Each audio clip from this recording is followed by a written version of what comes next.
Hi,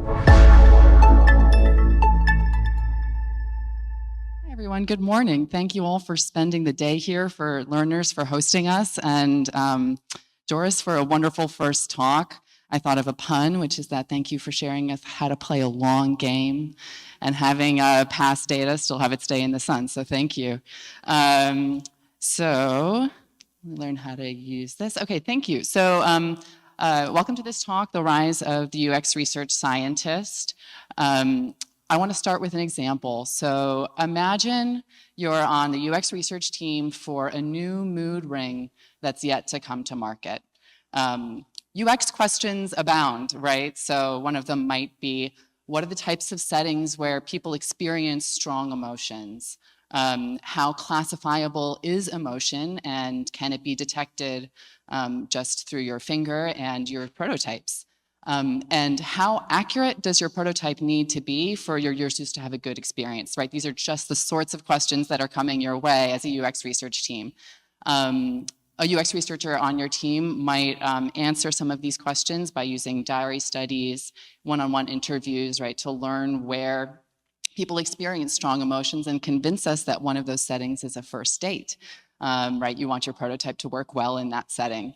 Some of these other questions might be a little bit trickier, right? How classifiable emotion is, whether or not your prototype is accurately broadcasting those emotions. So imagine, right, that you have someone on your team who's a domain expert, in this case in emotion, who can summarize that literature for you and apply it to your prototypes, right? In a case where there isn't yet a large-scale user base, you need to bring everybody into a lab. In this case, a UX research scientist might help avoid the scenario where your mood ring broadcasts that they aren't interested in a second date when they actually are, right? If it's a fit, we wanted them to keep going. So here comes another UX research title. I want to introduce this UX research scientist role to you. It's been actively growing at Meta within the past few years. If you're in an organization that's building a research team, or you're interested in different career paths in research, I hope to highlight how UXRS, which I'll start to abbreviate it as, fits in. I'd also like to say here that I'm not here to recruit for Meta, just to talk about the role in a very broad sense, right? So we as a field can learn more about it. So I'm Madeline. I'm currently a UX research scientist at Meta and formerly a manager there. I've been there for 2.5 years. And before that, I was a quant UX researcher at Google. My background is in perceptual audio, and I'm currently on the audio research team at Reality Labs Research. So before we dive into, we're at a conference hosted by learners. What will you learn from this talk? If you're a hiring manager, you'll learn whether or not the UX research science role is a good fit for your team. And if you're a researcher, either current or aspiring, you'll learn about whether or not the UXRS role is something that you might want to seek out for yourself. So there are 4 sections to the talk. First, I'll give an overview of the role. Next, I'll talk about how it differs from other adjacent research roles, UXR and research science, which again abbreviated as RS.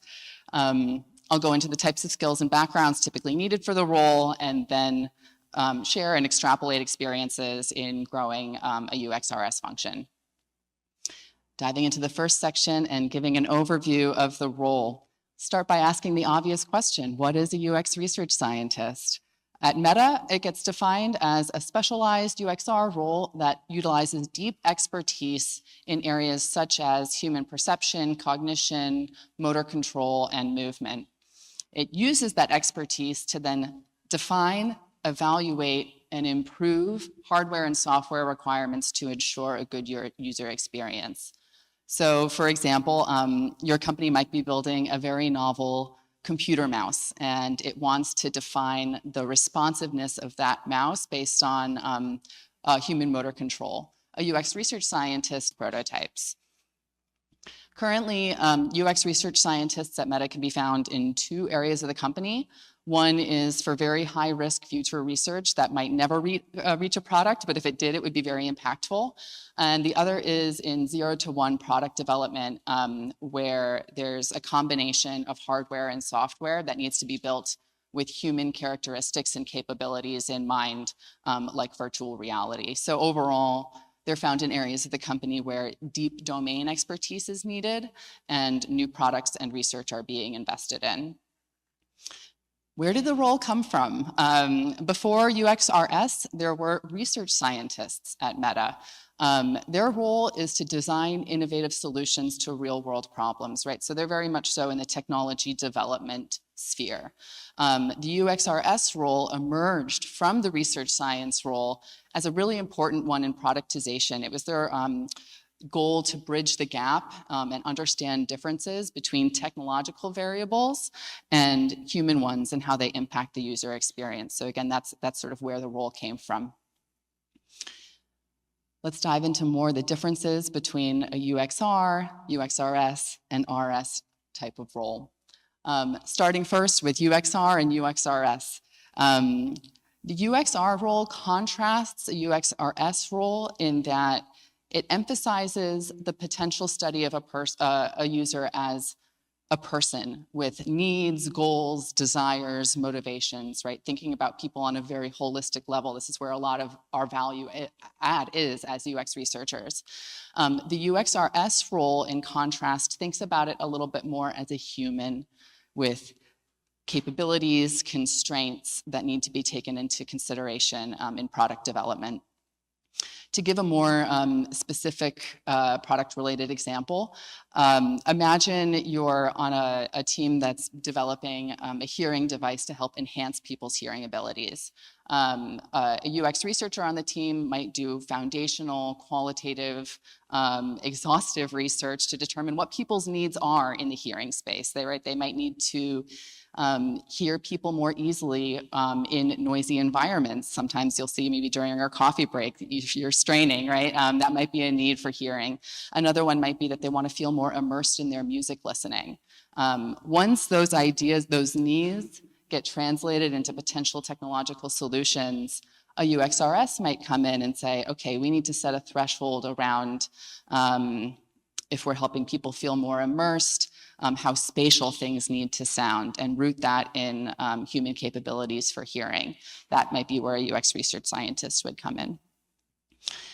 So the high-level difference between those two roles trickles down into different research methods that the roles might use. So let's take a look. A UX researcher might use a variety, right, of qualitative and quantitative methods. I heard Doris mention ones even that I don't have on this slide. I was like, yeah, it's more than can fit on this slide, right? Surveys, focus groups, field studies, usability tests, one-on-one interviews, etc. A UX research scientist, on the other hand, might use experimental design, lab-based repeated measures tests, right, where you bring in 20 to 30 people and you have them do maybe the same kind of repeated, I want to say repetitive experiments that maybe we all did or had to do in grad school or undergrad. Again, a slightly more quantitative lab-based measures is their bread and butter. And for research scientists, they might also have human-in-the-loop methods, but they also might rely just on on-device ones, right, where their outcomes are to try to improve device efficiency, power, speed, etc.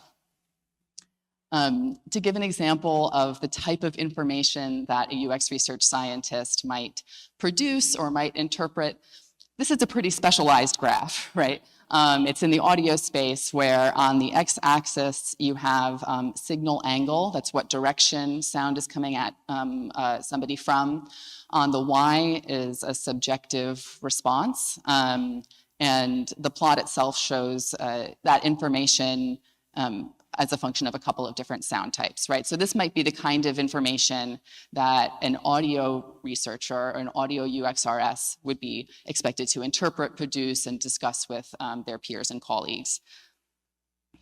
Another way these roles differs is through their research objectives, right, their goals. And again, well, of course, this varies by team, this varies by product. I'll do my best to summarize. So a UX research team's goal might be to gain deeper insights into how people interact with each other and the world around them, and chiefly to contribute new ideas to products in a way that impacts people, impacts potential users. The UX research scientist, regardless of focus area, their responsibility is to define frameworks that clearly define the trade space between technological variables and human ones. And again, those human ones might include behavior, abilities, and limits, which in turn influence how we build our products. And a research scientist applies their expertise, again, more so in technology development, and they work on a wide range of research topics, expected to influence the user experience, but it might be more device-focused. So, what types of skills are needed to be a UX research scientist? I'm breaking it down into 4 skills, and I'll go through each one in turn. The first is deep expertise. Having a PhD is a requirement for the role, with typical backgrounds being cognitive or experimental psychology, HCI, industrial engineering, kinesiology. I personally have a background from a music technology center, but I spent a lot of time there in the music in the brain lab that they had. And so now my role on the audio research team is involved with how people experience sound, right? So I use my background in my day-to-day work in that way. Other UX research scientists, for example, might have computer science backgrounds, but a focus on vision, and so maybe work on human vision perception related to products. The next skill is product sense. I feel like, again, some of these are very generalized to UX research in general, right? So this isn't specific just to UX research scientists, but I'd like to call it out in a particular way. So like UX researchers, a main responsibility of the UX research scientist is to inform the development of new products. But to achieve that, they might need to define and track requirements for a product in a way that then determines product success. So for instance, if a UX research scientist is working on a novel interaction paradigm, they might define the acceptable delay or latency in the algorithm and then track it between prototypes. Related to product sense is the ability to link how human considerations impact technological ones. UX research scientists are expected to investigate things like human multisensory interactions, attention, and control dynamics on things like safety, comfort, and ease of tasks, and how it interacts with hardware and software. And so picking which human considerations are important and which technological variables to test is a really important skill, right? Because as we know, there's only so much time you have to test things in a lab environment. So being judicious with that is important for the role. And finally, again, clear communication. Again, so important across all of UX research when our output is knowledge, and trust is so important with our stakeholders. In the UXRS's case, they might be dealing with very multi-dimensional studies with technical topics sort of imbued within. And so being super clear is a really important skill for this role. So going into whether UXRS might be a good role for you or for your organization, I want to start with the hiring managers. So whether you might consider the UXRS role as a hiring manager, there's 3 clues. Clue 1, you might want to consider the UXRS role if you find yourself recruiting quant UX researchers for products that don't yet have scaled user bases with the goal of determining UX thresholds based on human factors, right? Quant UX researchers might do scaled surveys, they might look at behavioral logs, but in the case where you don't yet have large-scale user bases, you need to bring people into the lab, and it might be a slightly different skill set. Clue 2, you might consider UX research scientists if you're seeking general psychology backgrounds or specifically more so expertise in subdomains like vision science, perceptual science, biomechanics. And clue 3, if you work adjacent to research scientists designing hardware and software algorithms who need knowledge of human capabilities and constraints, the UXRS title might be a particularly good fit. Another signal, unofficial clue number 4, is that if you're trying to recruit for this kind of background, but you're using general UXR or quant UXR loops, and people aren't passing the loops, right? It could be that they're getting screened out because they don't know quite the details of A/B tests or like deep survey design knowledge, but they otherwise have the kind of background you're looking for. It might be a way to get the kind of candidate in the door a little bit faster. So let's say you're an individual interested in the title after hearing more about it. Again, there's a lot of compelling research, a lot of compelling reasons to enter UX research in general, but a couple specifically for the UXRS role. So first is leaning into domain expertise. If you're seeking a role that leverages the depth of knowledge that you built up over time, you put your blood, sweat, and tears into it in grad school, and you're like, I gotta use this in my day-to-day, UXRS, there might be a fit. Second, you wanna leverage your lab-based skills. For some people, right, they love being lab rats, they love spending time in a lab, bringing people in, working with I'd say like novel prototypes and doing experiment design, psychophysics. If that's something that you really enjoy, there's a good fit here. You might enjoy impact in setting specifications and requirements, specifically more towards the end stage of technology development where you really want that polish on your product. Some people enjoy more of the generative types of work, and other people more enjoy the end stage. UXRS might be a fit if it's more so an end stage interest of yours. And finally, solving multidimensional problems. As I mentioned before, multivariate studies is something that some people really enjoy, and if that's you, there could be a good fit in terms of title here. I'd like to say too that it might be valuable as a field to consider adopting this title to help grow and attract and retain talent.